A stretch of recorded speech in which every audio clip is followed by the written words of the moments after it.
Pulsed arc welding is a further development of gas metal arc welding, otherwise known as MIG-MAG welding. This method got its commercial breakthrough in the 80s. Developments in power electronics and microcomputers have made possible greater control of the welding process.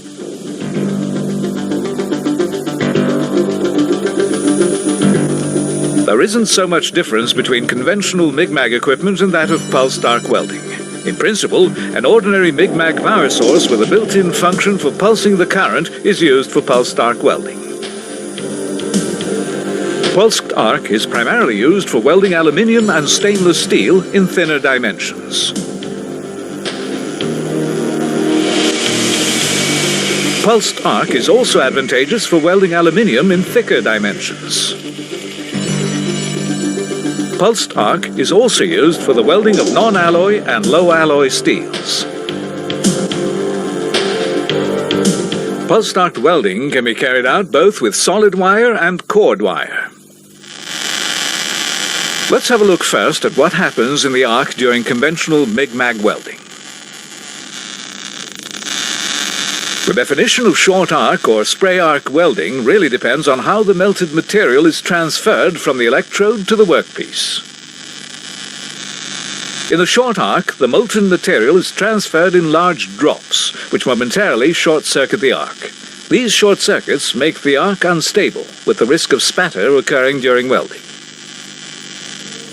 Although productivity isn't very high with this method, the low heat input makes it very suitable for welding thin plate and for positional welding. The spray arc functions at a decidedly higher current and voltage. The molten material is sprayed with small and very finely distributed drops, which don't short-circuit the arc. One drawback is the high heat input, which is why the spray arc can only be used in thicker materials, and then mainly in a horizontal position.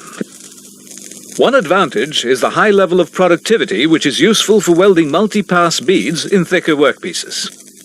It would be a good thing if you could combine the advantages of the short arc with those of the spray arc.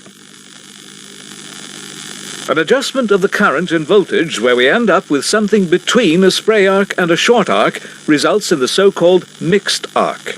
A mixed arc is unstable and produces a lot of spatter.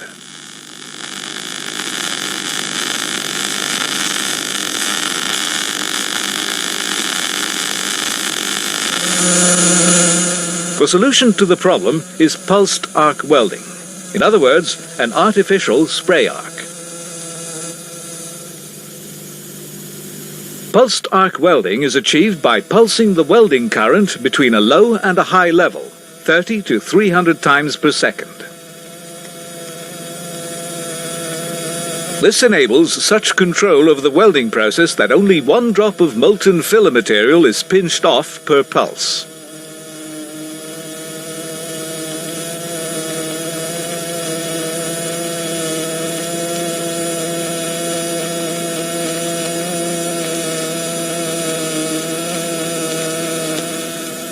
During the pause, the background current is kept at the appropriate level, keeping the arc burning without any transportation of material from the electrode.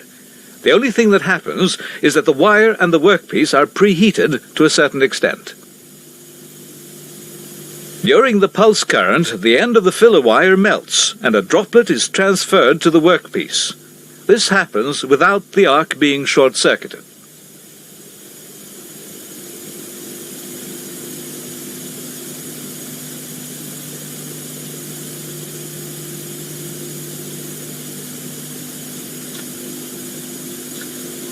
The result is a steady and stable arc without spatter.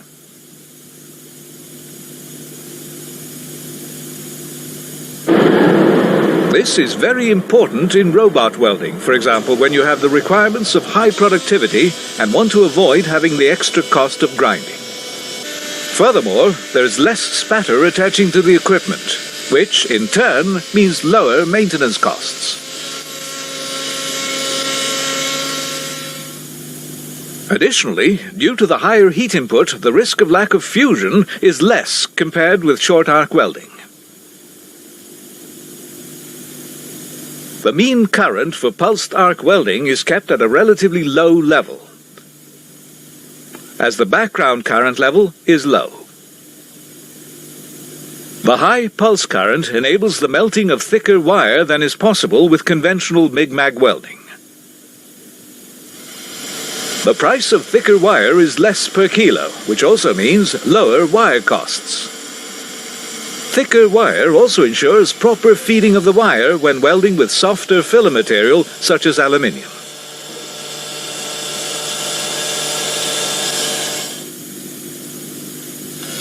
Pulsed arc welding is primarily used for welding thinner dimensions of aluminium and stainless steel. With pulsed arc welding, you have very good control of the heat in the arc, and at the same time, the stable arc ensures spatter-free welding. There are even more advantages to pulsed arc welding, such as when welding thick aluminium plate, as there will be less danger of pores in the weld. Housing sections for offshore rigs are manufactured at Lervik on the west coast of Norway. They are made entirely of aluminium, and there are heavy requirements on constructional strength. The total welding time has been estimated to be over 2,000 hours, and all welding has to be carried out with the pulsed arc welding method. After extensive tests, pulsed arc has proved to be the method which provides far better results than any other welding method.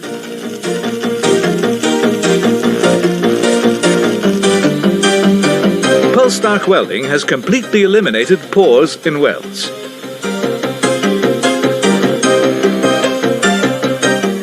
The reliability of pulsed arc welding has made it possible to automate welding in some areas of production. 1.2 and 1.6 millimeter salt-resistant aluminium wire is used. Long eye girders can be welded from two directions at the same time. Pulsed arc welding has provided a 30% reduction in welding time. That's quite a savings considering a total welding time of 2,000 hours on the 40-ton housing section.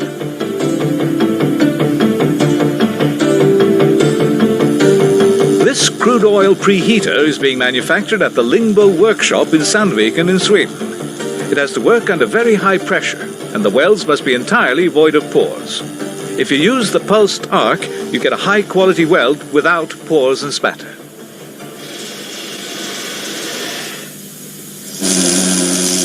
So-called synergic machines with a built-in function for current pulsing are used for pulsed arc welding, and they can, of course, be used for normal MIG-MAG welding as well. The word synergic means that the welding machine automatically selects a string of parameters according to certain given values. So it's very easy to use a synergic machine. You just define the type of filler material, wire dimensions and shielding gas, as well as setting the wire feed rate.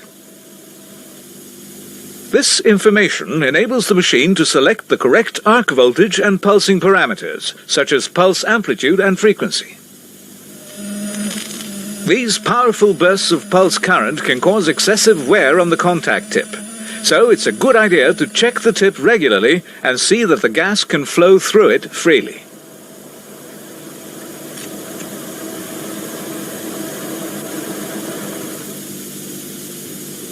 Unhealthy ozone gas is created during pulse arc welding, just as it is with MIG-MAG welding. Therefore, you should use some type of mycin as a shielding gas whenever possible. Mycin is Aga's name for all the shielding gases which have been given a small additive of nitric oxide to reduce the ozone emission. When you're pulse arc welding with non-alloy or low-alloy steels, you can use argon with between 2 and 20% carbon dioxide. For reliable, trouble-free welding, we recommend a carbon dioxide level below 15%.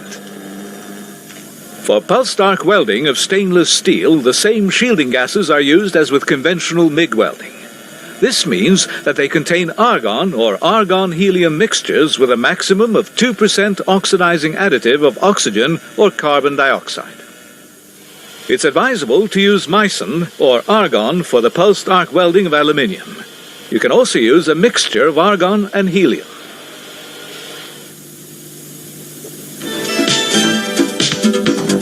So you can see there are a lot of advantages to pulsed arc welding. Let's summarize. Pulsed arc welding provides a steady and stable arc, even when welding in the mixed arc working range. You also get less spatter than with short arc or mixed arc welding. Compared with short arc welding, there is less risk of lack of fusion because of the increased heat input. Yet, at the same time, there is less heat input than with the conventional spray arc. This means that you can weld both thin plate and in all positions with pulsed arc welding. There is also less danger of pores than with spray arc welding. And furthermore, you can use thicker wire, which means lower costs per kilo, and steadier wire feed for specific applications. Same wire diameter both for root beads and filler beads.